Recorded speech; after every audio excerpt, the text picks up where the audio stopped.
I read your book, Okay. Radiation Nation. I'm about halfway and I learned a lot of things that I think a lot. I'm a chiropractor, obviously, so a lot of my patients should know, but they Yeah. don't know because of the Right. lack of awareness. Right. So today we're going to be talking about very interesting topics regarding EMF and how that affects our overall health. But first Okay. of all, usually I get more of a message when I understand the messenger. So I want to know how'd you got into this, first of all. Actually, by accident, believe it or not, I worked for the Bell system in Bell Labs for quite a number of years, and I used to develop the standards for the Bell system. I used to test the equipment that was installed in the Bell system. So I had a lot of background in the technical side of telecommunications, including cell service and all other forms of service. And probably 20 years ago, my boys were visiting me, and they were men at the time. And my wife says, "Get those laptops off your lap. I want grandchildren." I've heard that so many times from my wife. And I said, "The power levels are so low. There's no way that's going to happen." But then I thought about it. I never really spent much time looking on the medical side Sure. of technology, but only on the technical side. So I started looking. And even back then, we knew that after about 3 to 4 hours, 25% of the male sperm is immobile. Oh my God. 15, 20 years ago, we knew that. But did you know that? No. I didn't know that, right? And so the more I looked, the more I found this was like cigarette smoking. In the 50s, we knew that if you smoked, you were a real man. Yes. It's also true that the medical community knew at that time that there was a direct link between smoking and lung cancer. But we didn't know it in the 50s. And I was a real man because I started smoking real young. I think Camel had advertisements with medical doctors in Yeah, their yeah, pictures. exactly. They did. It was like crazy, right? And the cowboys that smoked cigarettes, real men, right? Yeah. But yet at that time they knew. How many years did it take for the medical community to understand that there was a direct correlation? It took years, 30, 40 years, before they were required to properly brand the products as dangerous. Well, that's just like this. It's like the medical community, scientific research communities knew that there was a problem, but the average person, including those in technology, didn't know. So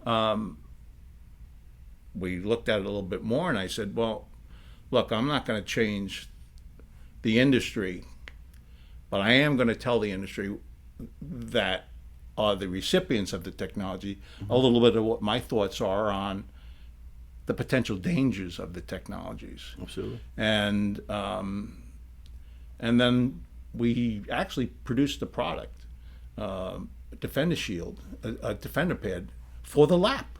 So that was the first product. That was the first product, Okay. the first one we built. Why? Protecting the sperm of my sons. Sure. And then some of their friends said, "Hey, I'd like one of them." Okay. Then some other friends wanted. So all of a sudden, I was starting to build products for people, and it started growing. Then I read an article about a 6-year-old girl that was harassing her parents to use a cell phone. She wanted a cell phone, just like all the other friends had. A healthy, well-adjusted girl. A year later, she passed away from cancer on the frontal lobe. Oh, geez. And I said, I know the technology I developed for the Defender Pad would help if I put it in a phone.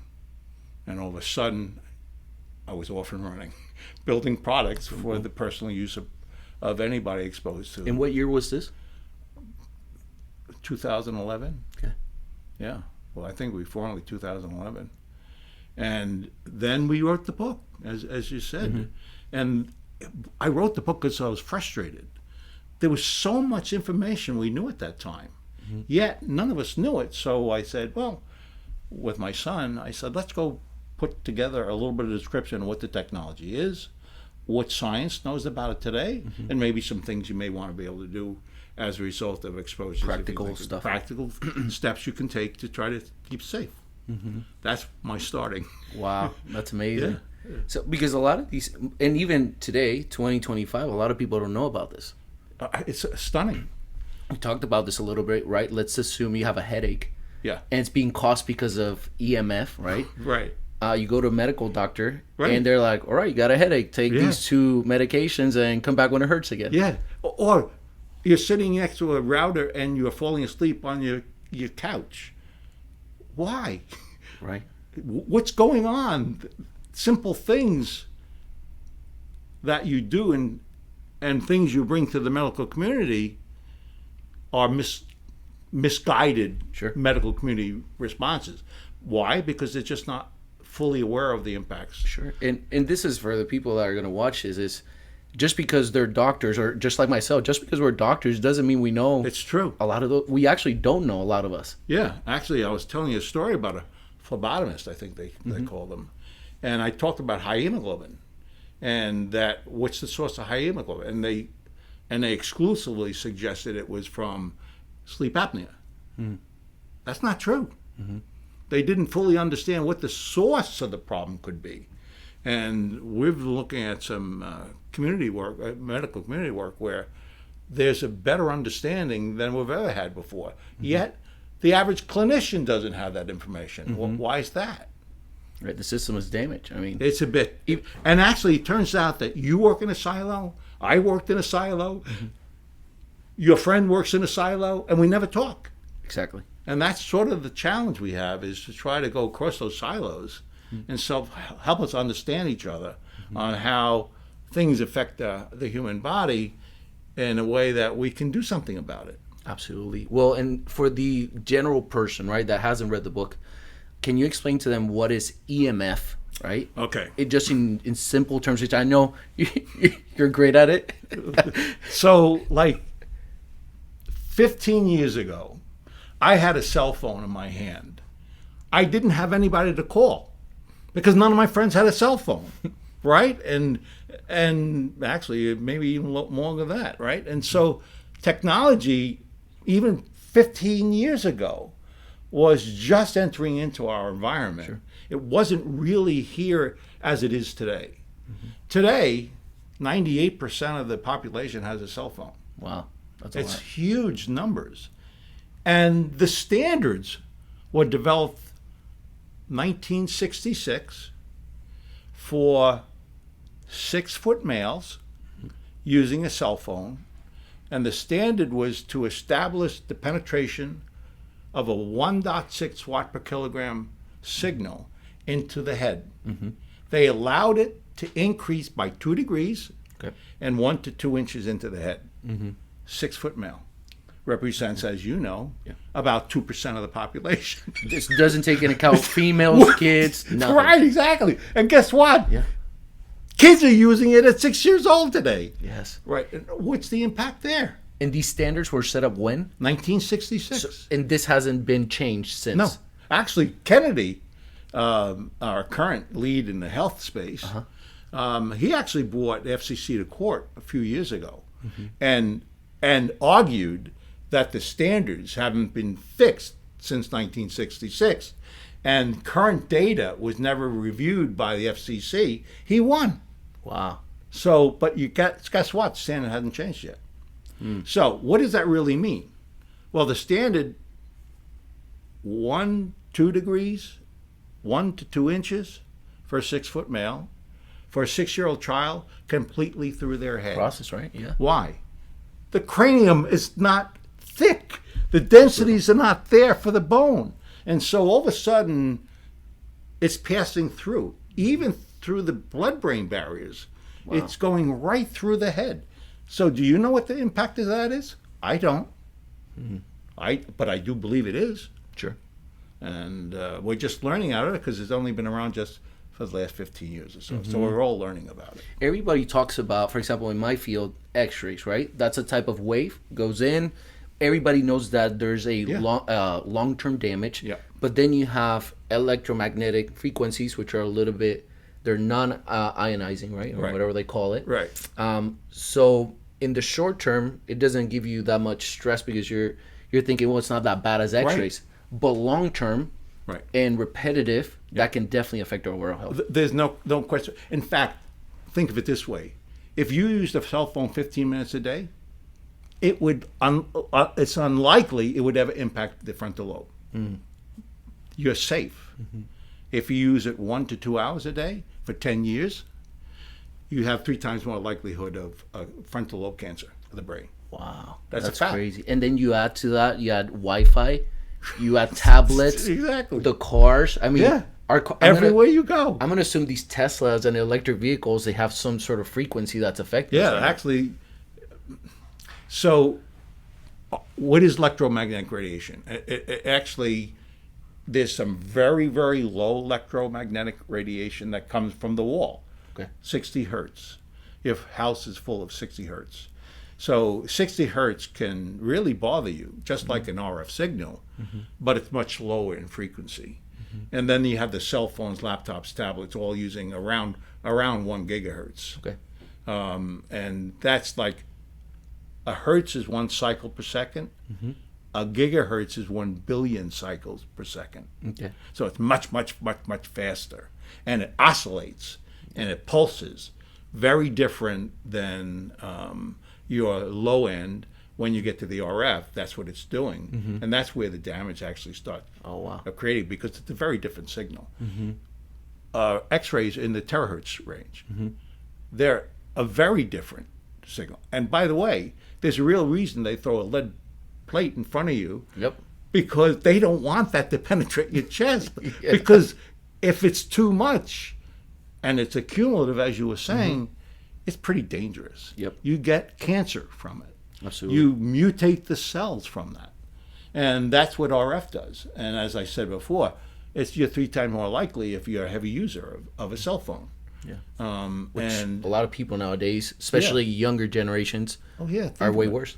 Yeah, Dr. Prasad's a physician, he's a researcher, a biochemist, and he was the first X-ray guy.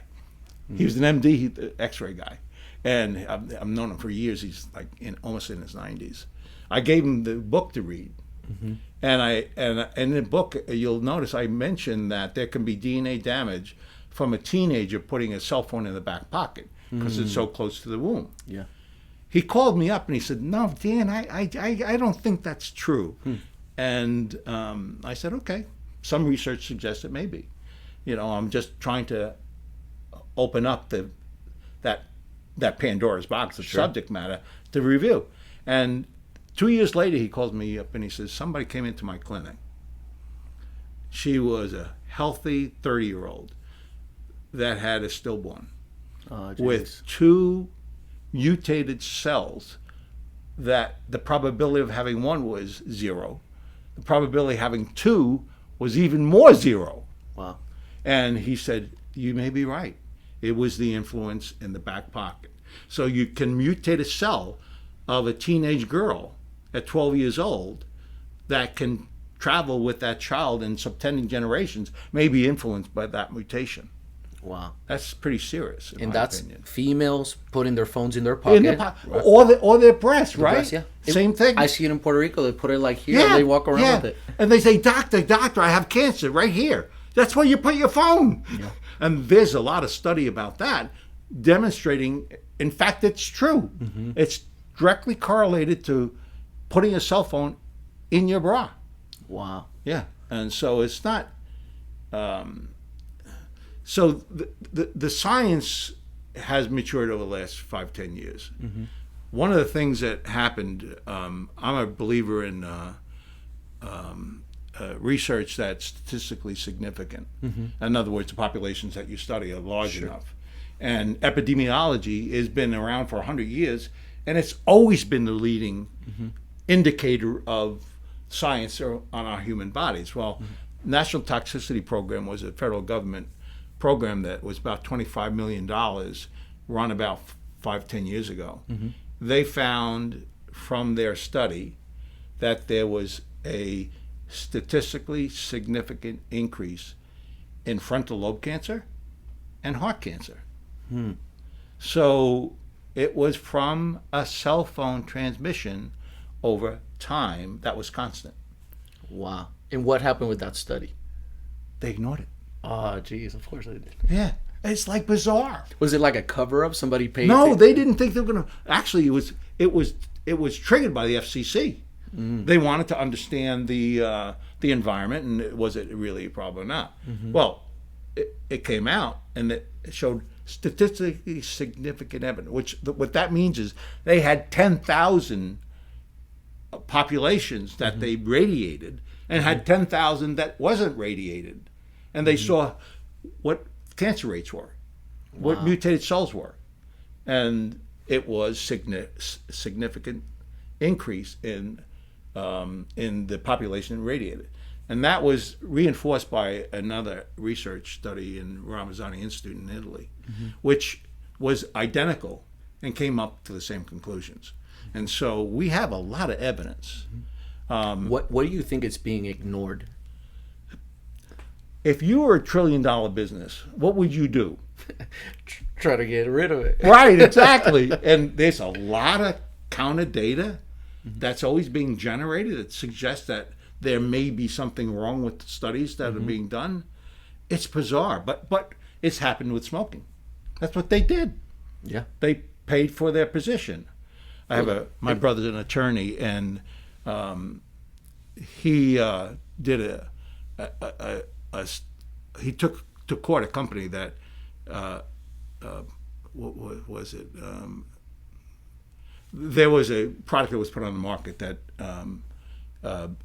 people were dying from, and in the court, he proved that there was a whole team of experts that were basically on the staff of this company writing articles that were countering what was going on in the industry. I'm not saying that's true here with the telecom, but it's certainly true. There's clear evidence of that. In fact, the head of the CTIA is a cell phones company, a cell phone consortium of all the participants in the telecom space.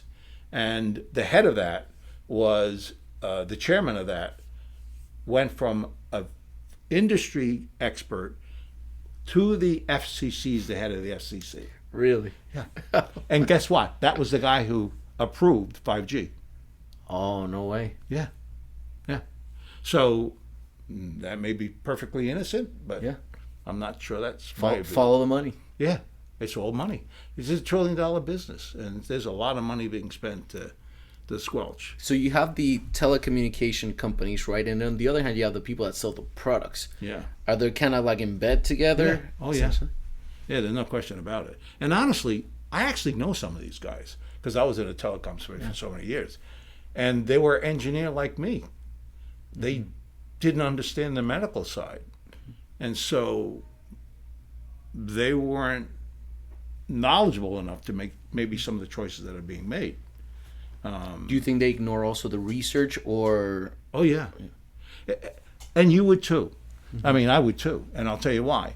If you're looking to establish a point, what you're going to do is get a population that can give you statistically significant results. As you know, research today has 100 people, maybe 50 people, maybe 25 people, but not 10,000 people. Sure. So is it really legitimate? Certainly from a study itself, we can't tell. So you look at multiple studies, and you sort of look at the similarities and try to make conclusions. Those kinds of studies, metadata studies they call it, actually points to these changes to the human body as a reaction to the cell phones and the RF in our environment. So you have the cell phones, that's one problem. Then you have the laptops, which is a second problem. What other type of devices do we have to be aware of that produce a lot of radio frequencies like that or EMF? Your refrigerator. It's talking to your Wi-Fi. Oh, Jesus. Right? That's how they're getting there. So there's a transmitter there. In your living room, your TV has a transmitter in there. Your wireless speakers have a antenna in there. And then the router. The router and everything else. So I talk about that as bees in the room. One bee won't kill you, 1,000 will. So you're being pretty much right everywhere. Right. If I was to draw an image of that, there'd be all these waves going in this room. And then these waves go into your body and they mess up with your cells. Oh, and... yeah. Wow. Yeah. Actually, that triggered something in my mind. You are all day bombarded with electromagnetic exposure.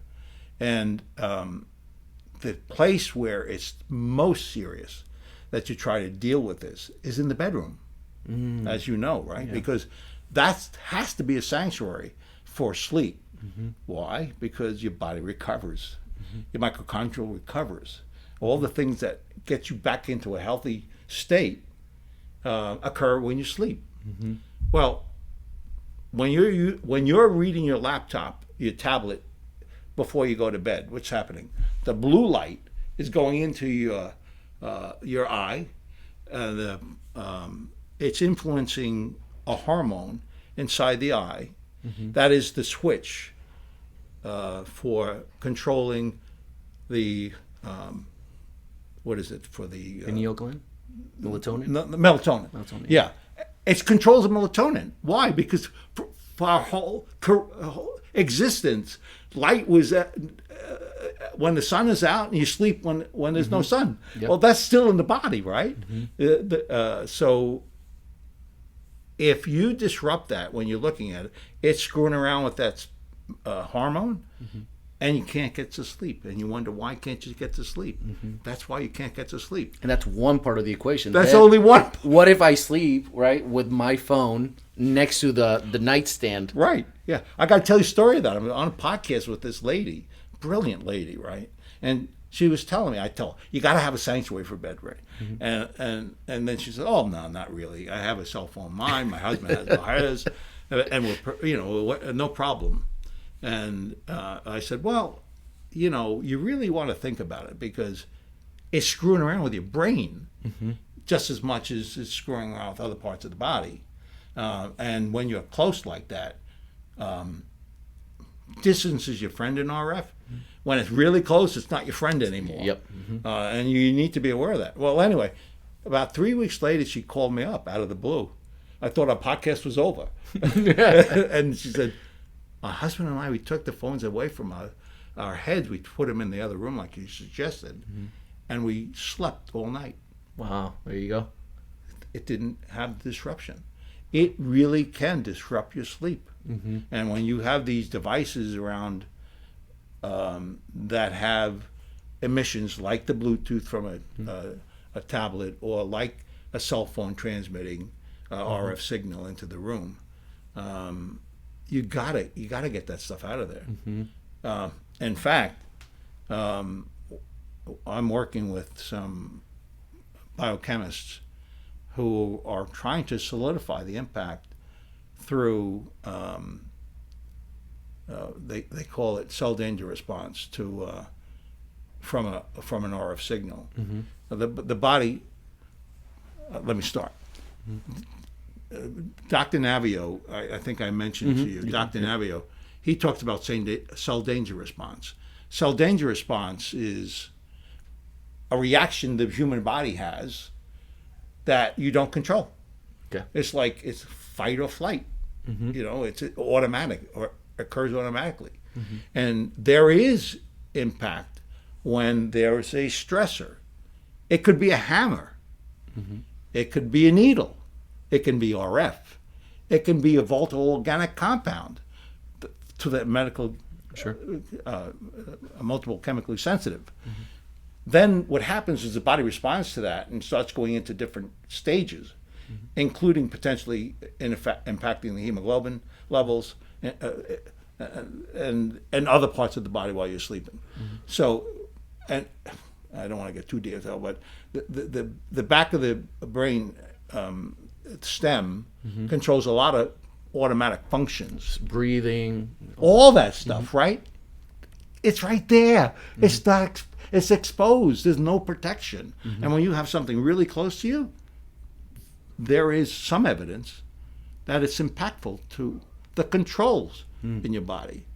And where are those controls from? Here. Yeah. And what about people that use like Bluetooth headphones? Oh God. That's just hitting that cerebellum, and I'm glad you asked that question. As I mentioned, a cell phone standard is 1.6 watt per kilogram. So in this little bit of area, it can generate a 1.6 watt. A microwave is 1,000 watts. Okay, gotcha. Right. So it's really low relative to a microwave. So it's more the cumulative effect than the repetitive So effect. what happens is that 1.6 watt per kilogram is reduced when you go to Bluetooth with those earpieces Yep. down to 0.1. Okay. 15 times less power level. Do you know 0.1 watts can impact the frontal lobe cell and mutate the cell? Something that little. That little. In a 6-foot male or anybody. Anybody. There's science that shows 0.1 watts can mutate a cell in the frontal lobe. And by the way, this is a really great story. There was research done that said there was no impact of cell phones over the last 10 years from a cell phone use. I looked at the data, and it was true. Some areas went down, like the back of the brain. Okay. But the frontal lobe went up 2%, compounding 10 years. Wow. So there is evidence that shows there's influence to the frontal lobe as a result of that. So you have the frontal lobe, which is in charge of pretty much your braking system for emotions, things of that nature. All that, right. So somebody that has damage to the frontal lobe is not going to interact properly with people. And that's actually a fact that we know that through some research we've seen that there is impact to the frontal lobe, which is emotions, as you say. It's behavior. Stuff. Yeah. And younger, it's worse. So you have kids that are like... Right. It's worse because they don't have the protection of their brain, the blood-brain barrier and other things that sort of protect the skull. And then you have the cell towers. I'm changing the subject. No, cell towers, there was a study over the last couple of years ago in Germany, and what they looked at a large population, I think a couple thousand people, and they found chromosomal changes to the body. Chromosomal DNA, is DNA. Yeah. Mutating DNA from a cell tower, which is, I think, 750 feet away. And this is a regular cell towers or those Regular? 5G? No, I haven't talked about 5G. I'm going to talk about that right now. That's 20 watts comes out of a cell tower. 20 watts, right? And so they looked at 750 feet around the cell towers, and they found that the damage that was occurring. And it was significant enough and noticeable enough that it was clear evidence. So a cell tower if you're going to buy a house, that's one thing for your health that you got to look into. Oh, no. Number one, it looks like crap, but number two, it can affect you. You want to be at least 1,000 foot away, at least. And that goes for overhead lights, the cables in the backyard. Like power lines. Oh, yeah. That's the 60 hertz extreme low frequency stuff I mentioned to you earlier. And that actually can, leukemia, for years has been associated with that reference exposure. Wow. And there's a lot of evidence of that being true. So, like cell phones, you do not want to be near power lines as well. And then you add the 5G, which is coming up now. That was the point I was going to make next, right? So a cell tower is 20 watts. Okay. A cell phone is 1.6 watts, right? Not too much power. 20 watts is not too much power, right? Well, it goes 5 miles. Okay. When you have 5G, most of 5G today is around the gigahertz range, like your cell phone. It's just filling in other spaces that were available on the relatively low end. The real challenge and controversy is around the higher rates that the FCC allocated for 5G. which is up to 300 Okay. gigahertz, 300 billion cycles per second. Wow. So when you're at 20 watt in this 20 gigahertz, which is used in small cell sites, the ones right in front of your house, Yep. they're at probably 40 watts. That's twice what a cell phone tower is. And it only goes 750 feet. Jeez. And they have two transmitters converging to one signal. Does that double up like exposure? Yeah. Yeah. This is unprecedented exposure levels. A normal house maybe has a couple of watts running around the house, but if you have your kids in the front yard next to the tower, it's 35 watts. After about 10 feet, that's a lot of exposure. Absolutely. And so that's where sort of the real controversy is about 5G is all of a sudden you're using very, very fast speeds at very, very high power levels, and we just don't know what's going to happen. Although, you may remember when you and I were in class in college, we went out and we protested, and somebody came out with a big round thing, and they radiated us. We didn't know that. That was at 90 gigahertz. Wow. The sweat glands that you have in your skin are like antenna for 90 gigahertz. So it almost it's a receptor almost. Right, it's a receptor for it, right? So that's the part we really don't understand as a community, is what the real impact of all these new technologies approaching us in the future. But we know so far there's been a lot of impactful stuff. Yeah. So we know there's an impact. We just don't know the extent of it yet. Right. And that's the part. Like, there's a lot of research, as I said, like the Ramazani and the National Toxicity Program. That's all around roughly 1 gigahertz. So we have a lot of data. We already know it affects us. The pineal gland. Harvard did a study 4 or 5 years ago, and they said if there's a 2.4 gigahertz, which is a Wi-Fi, fluoride, and a certain mutated cell, which is normal. Fluoride, like the fluoride we have in our water? Drink. Yeah. Those 3 combinations, you're 3 times more likely to get cancer. Oh, my goodness. Yeah. We know that. Okay. So we know that the technologies we're using around us does have scientific evidence that there is an impact to the human body, and sometimes not a good one. And what about it? So piggyback off of that, you have these younger generations that probably started using cell phones 10 years ago, 15 years ago, and they're like, I feel great. I don't have anything, right? One of the things that I read in your book is that cancers such as glioblastomas, which are in your brain, friends of love, they take a while for them to develop. It takes. That's a great. So it is absolutely true. When you get a cancer, it doesn't happen the day after the exposure. It happens 10 years after the exposure, and typically not sooner. So it's years and years and years away from us fully understanding the impact of these kind of exposures. And if you look at the science, we already know a lot of the impacts.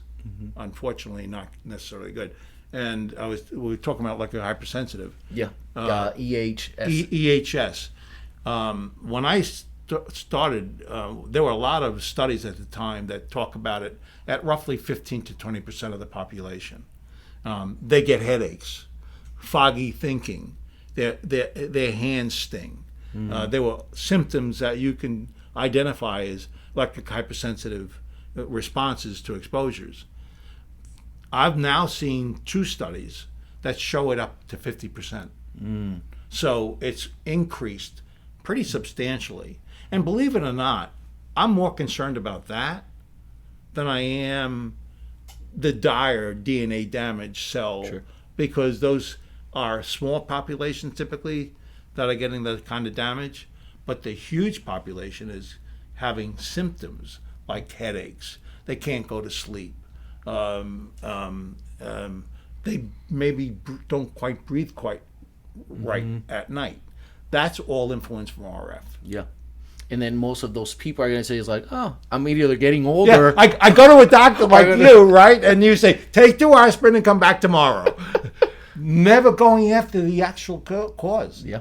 They don't understand that Wi-Fi that's sitting next to the bedroom is really influencing the state. In fact, turn it off at night. You don't need it on, right? So there are things you can do about it, but you also got to know these are the sources of potential problems in your home. Yeah. Who do you think, from the medical perspective and the healthcare perspective, right? Let's assume I'm hypersensitive. I have EHS, electromagnetic hypersensitive syndrome, and I'm having headaches. I'm having the brain fog.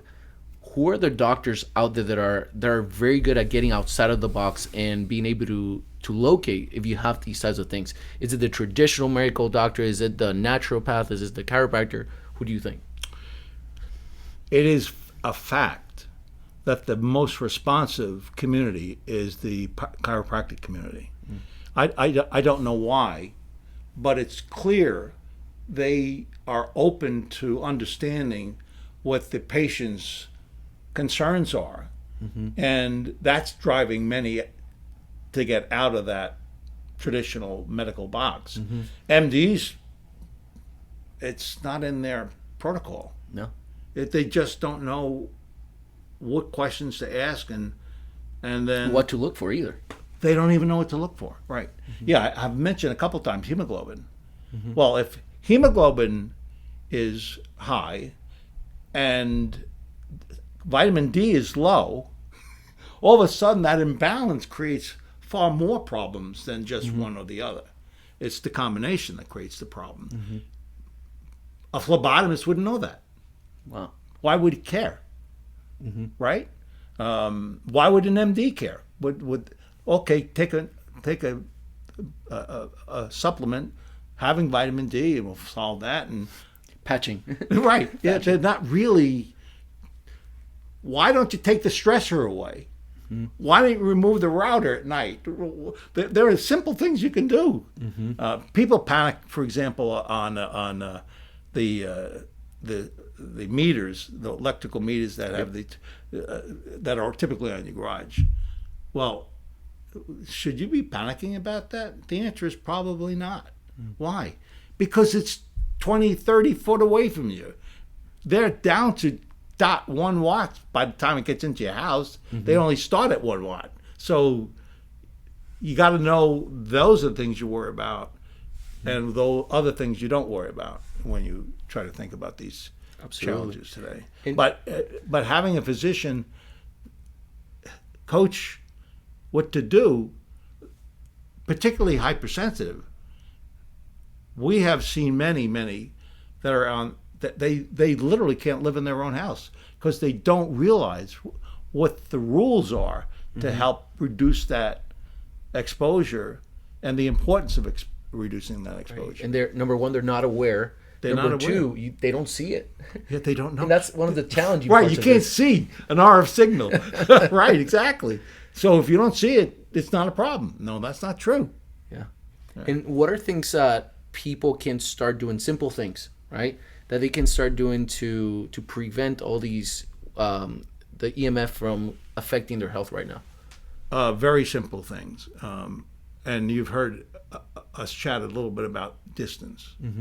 When you have a cell phone, like when I go home at night, when I get in the front door, I put my cell phone right at the door. Okay, that's good. So it's on. If it rings, I can run. Not as fast as I used to run, but I can run. But it's not in my close environment. I'm keeping it out of the living room. And in fact, the bees in the room. If one bee won't kill you, 1,000 won't, unless you're allergic to bees. Then you got another problem. That's the EHS. Right. And so that's the rule. Reduce the bees in the room. Move it away, turn it off, put it in airplane mode. If you're not using it, put it in the other room. Never put a Wi-Fi in the living room. Okay. Why? Because that's where you always living. Put it in the garage. No one's living there. And then turn it off. And then turn it off at night. You don't need it. I have a little timer, $10 Christmas timer, turns it off at night and then turns it back on. Easy. Simple thing, right? It's being aware of the source and just thinking about where they could be and just turning it off. And that reduction helps the body deal with that environment better than when all those transmitters are transmitting. Yeah. So it's not, because a lot of people say, oh my goodness, you guys are fear mongers and you're talking about all this. Well, we're bringing, number one, awareness. Like you said, you're bringing awareness. And number two, it's their decision. Yeah. These are things people can do. Yeah, right. It's like, I have a product that I sell for use. You don't need my product. If you know what's going on in your environment, like you're a woman, you have a child, and you're walking the child, don't put the cell phone in the back of the child's stroller. Put it in your car when you're taking a walk, but don't put it near a child. That's a simple rule. In other words, remove the stressor every time you can, and you'll reduce hypersensitivity by a substantial amount as you reduce the transmitters in the room. Yeah, that's huge and simple. It's simple. It doesn't cost you anything to do. Because I think the other part of the conversation is I always talk in my practice with my patients, your issues are usually caused by a toxicity or a deficiency, right? Your body needs something, it's not getting it, or you're getting too much of something. Right. And we're already toxic in nature because we have chemical stressors like the food that we eat, the fluoride in the water, the medications that people take. You have the physical trauma from everything else, and then you have the emotional stuff, which is you got to deal with relationships, and that keeps accumulating until it creates a perfect storm. And now you have all these conditions like you're mentioning, cancer, infertility, kids issues like behavioral problems. Right. One of the things that I was concerned about when I read your book was pregnancy. So they've done studies on my wife is pregnant, so that's what I'm asking. So I don't think this was in the book. There was a study, first trimester in San Francisco about 7-8 years ago, and they gave meters to all the women. They monitored everything where they went, and they defined excess exposure and not below excess. And they found that when they were excess, they were 3 times more likely to have a miscarriage. Wow. So you don't think it bothers your child? It does. And there's evidence to show it does. Why would you risk it? Just move the cell phone. Or don't lay with your iPad. Don't put it on your belly. In the belly. Yeah, as simple as that. Just be aware of the source of the emissions, and you're much safer. And there is studies that show influence of the child in the womb from exposures. Wow. So, yeah, that's a problem. and it's also true now that I'm talking about the stomach. The bugs in your stomach, the bacterium in your stomach, like 1 gigahertz. In fact, so often it's true that the DEV-C component of your stomach elevates, and that, as you know, can kill you, right? And so it's often found with some of the clinics I work with that it's elevated. So we know bugs like RF. 20 hertz is also true. There was a study on bugs in the stomach, and they found it was elevated as well. Wow. It's out of normal range. Do you think by having Kennedy now as part of HHS, there's going to be a switch? No. Or do you think it won't happen? I don't think it will happen. I honestly don't. I think in this world, you're the architect of your own destiny. You're the only one that's going to be controlling your environment. And I would not hold my breath to have the federal government figure it out. True. Right? Doesn't matter if it's Kennedy. It doesn't matter who it is. There's a lot of evidence. I mean, I get frustrated talking about science because There's so much of it, thousands and thousands of studies that really substantiate with clear evidence of impact. There's almost one a day. Wow. But no one's reading it. Is there a lot of funding behind that research, or No. very hard to get funding? Actually, the federal government eliminated that 30 years ago. Huh. There's been no... So it wasn't Kennedy. And it wasn't Kennedy. And it's all private institutions, private communities, colleges, that actually are generating this content. And it's overwhelming. There's Dr. Muskowitz out of Berkeley. He actually tracks every month all the studies that have come out. And it's endless stuff that demonstrates the impacts. But you haven't read it. No. You don't know Dr. Muskowitz, right? And so the stuff that's happening is really not getting well exposed for whatever reason that may be. But your patients have the problem. That I can say for a fact. Why? Because we know the statistics. We know people going in. In fact, actually, that's one of the reason why I wrote the book. We had so many discussions with so many people about electric hypersensitivity. I was wondering if it was really true or not. But people called me all the time, very frustrated because no one in the medical community thought they could help. Didn't even know what questions to ask. Didn't know what the protocol to help that patient was. And there is clear protocol. You know, we shield extremely low frequency stuff, and we shield RF. Two different technologies, right? So if I fix one and not the other, you have a problem. It's not fixed, right? And that's the same case in the medical community. You may think you're fixing one thing, but it's actually other things that may be influences as well. And actually is the source of those things. The source. I think that's the most important part. Yeah, it's the source, understanding the source. Yeah.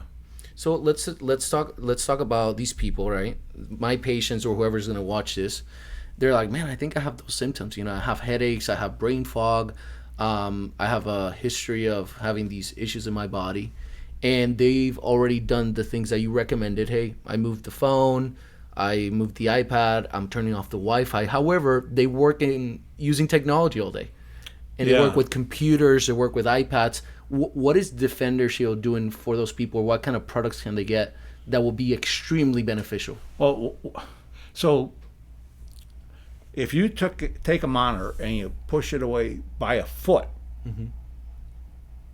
and the computer by 2 foot, it solves most problems, believe it or not. Really? And so I know there's one guy who called up, and I told him, you know, get a remote keyboard, push it away. He called me up and he says, it's not working. I said, did you turn the Bluetooth off? Oh, no, I didn't turn the Bluetooth off. So he had a transmitter. You know, he was you wired, right? You eliminate the Wi-Fi if you can. But he didn't turn the Bluetooth transmitter off. And he turned it off and he felt fine. Wow. That little bit of power was bothering him, and that's how sensitive people can be. Wow. So, and then there are other things you can do other than distance. But if you're able to push stuff a little bit farther away from you, it really does, rule of thumb. If it's 4 foot away, 98% of the signal is gone. Okay. That's influential. 1 to 2 foot, 80% is gone. Wow. It's a logarithmic calculation. So just pushing it a little bit really does a lot of that stuff, right? But I know there are some, like that guy, who is really, really sensitive. So you got to be very, very careful to make sure that the motor that you have in your bed that lifts up the back. Oh my goodness, yeah, that's another thing. Right? That could be a source for you, right? There is wire. So when there's power in a wire, there's emissions in the room. 5 milligases roughly what each room is. And it could be from another room, a light's on and wires going through your room by your headboard, right where your head is, and you can't sleep. That's a problem. Well, yeah. that could be it. Simple stuff like that. So we had one person give a buzz and he couldn't find comfort anywhere. I said, move your bed. Move it a couple of feet into the middle of the room, and I bet you'd be fine. He was. Wow. It's just simple stuff you can do. But you got to be aware, and you got to think you outside really of the box. gotta really think. And by the way, it's also true. I never thought people who are hypersensitive could improve. All evidence years ago was if you get close, you're done. You're done, and it's not going to go away forever. And that's really changed because I've seen clinics who have a protocol of helping. Good diet, good exercise, simple things that helps the body be resilient. You got to do Adapting, be able to adapt to the stress. right. You got to adapt to the stressor, right? Exactly. And so those kinds of things should be done, and it's the coaching from the clinical group that you may go to that's important to help you guide in that space. Absolutely. Because one of the things we talked about before was that there's a huge gap between the research, the clinician, and then finally the patient. Yeah. The research might be there. It's just not getting to the clinician who deals with the patient. Right. I was telling you about Dr. Navio. He's a brilliant man. I personally believe he has cracked the case. He now understands like no other how you help patient improve, because he talks about self-danger response, as I said, and the healing cycles and all those kinds of interactions, the signaling that occurs in the body, all those things that are affected by all this stuff. And he's a brilliant man, but no one knows about him. That's a problem. Right? That's the problem. No one, and he talks in gibberish, and can't understand what he's saying, right? And that's why there's a separation. And you really need to find out what is available as a clinician to help the patient. Yeah. And there's some stuff out there, as well as this stuff you never want to listen to either, because people really don't understand the problem. They won't talk about exercise. They won't talk about what you eat. Simple things. Yeah. Simple things. Believe it or not, that's so important for recovery and resilience to any stressor in the environment, any stressor. Yeah, and I think that's the conversation that we should Yeah, have. you should be. We've done a lot of conversation over the years with the healthcare system on pills, on viruses, diseases, but we've never had a conversation upon what can I do internally to get my body stronger so it can battle and combat all these stressors that are coming in. And by the way, Navio talks about fixing disease too, understanding the sequence. So you're absolutely right. There's no question. I know one clinic. They had a patient come in a wheelchair. He was that immobile. He worked in an extremely low frequency space, power everywhere around him. It really, truly debilitated him to the point where he couldn't walk. Oh, jeez. And normal physicians didn't know what to do with him. And went to a partner of ours, and first thing they did is, what do you eat? Jeez.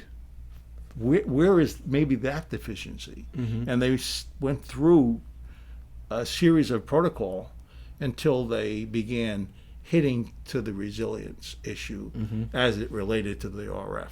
But it was a long journey. The guy is healthy as a horse. I mean, healing takes time. I mean, It takes a lot, time. like you said, a lot of these conditions can take anywhere from 10 to 20 years for you to see the damage. It doesn't happen overnight. Cancer, heart disease. All of it. Yeah. Yeah, absolutely. So the best time to start is like today. Oh, no question. And I've now seen evidence where you can become more resilient. And the human body adapts to some extent. It's incredible. Yeah, it's amazing. 100 years from now, you and I are not going to talk about this because the body will figure out what to do with this stuff. Yeah. But in the meantime, you better figure it out. So now that you bring that up, so obviously I love technology, in general, but what is your biggest concern, or what do you see in the future with wearable technology like iPhone, watches, and headphones, and rings that have technology in them? What's your biggest concern, or what do you see the future? So, I'll answer the question with a story. I used to do yoga. I haven't in a few years, and the yoga instructor came and said, "Look what I got for Christmas." And I said to her, "Do you realize what I do?" I said, "There's a Bluetooth transmitter in there. It's constantly transmitting." Yeah. And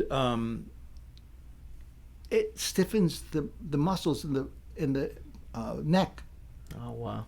You take it off, and it's not stiff anymore. Yeah, it's talking to the neuron, and it's talking right, to the cell. exactly. There's a real impact when you bring that stuff in. So, in my opinion, you never do that. Mm-hmm. And remember, we were talking about Bluetooth, mm-hmm. And that's 1.1 watts. It goes through the head. Mm-hmm. It's stereo. Wow, yeah, that's true. Do you want that? Can we ever prove that's why you got frontal lobe cancer? Probably not. But it's a contributor. Certainly. That's the point. It's like, I don't personally care for that at all. In fact, I actually developed earbuds that eliminate oral. This one's right here? Yeah, these. Oh, nice. They totally eliminate them, the wow. RF signal. I put it into acoustics. I took the electrical component, converted it into acoustics, so now you listen to air.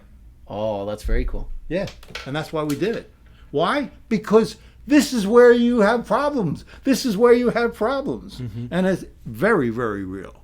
Mm-hmm. So you should, in my opinion, not have anything close like that, unless there's medical issues. Sure. Right, and then that balance shifts a bit because risk versus reward. Right, exactly. Right. Mm-hmm. But in general, there's a lot of risk and very little reward. Yeah, absolutely. Yeah, absolutely. Yeah, people got to take care of themselves. Really true. Yeah. So where can people find your products, Defend Shield and all that stuff? DefenderShield.com. Okay. And Amazon. Okay. Easy. We do have distributors throughout the world, actually. Which product would you recommend people getting first that you think would make the biggest impact or difference? Cell phone. Cell phone cover. Okay. Well, I often say I'm not going to go to the moon, and I'm going to use my cell phone. I got to figure out how to do that. Yeah. And the shield that I provide with the product eliminates the possibility of a direct contact with the frontal lobe. Mm-hmm. I use it all the time. So if that's my choice, and I don't use it only 15 minutes a day, mm-hmm. then I would go for the phone. Why? It's hitting the most critical part, yeah. Organ of the body. That's awesome. I'm going to get one today, just so you know. For sure. Good. Yeah. Finally, I got you to do it. I'm going to get it, I promise you. And I'm going to get the laptop one because I do work a lot, especially at the house, and my wife is always saying things like, hey. And women too, by the way. I talked about male sperm, but there was, even back then, I read a study that was done in Italy, and it had a large database. And there was 2% of women had a tumor. Mm. Of that, a small percent was cancerous. Wow. So women are at risk. Why? It's soft tissue. So it changes quicker. All soft tissue in the body is most susceptible. Blew me when I read the book, and it blew me away how it affects the neuron. Yeah. And how it can create these proteins when it hits the neuron that can affect your brain function. Yeah. Yeah. It's critical stuff, and this is even more important, right? And that's what we're trying to understand now is, with that exposed, with sleep apnea. Sleep apnea is physical or control. Okay. There's two types, right?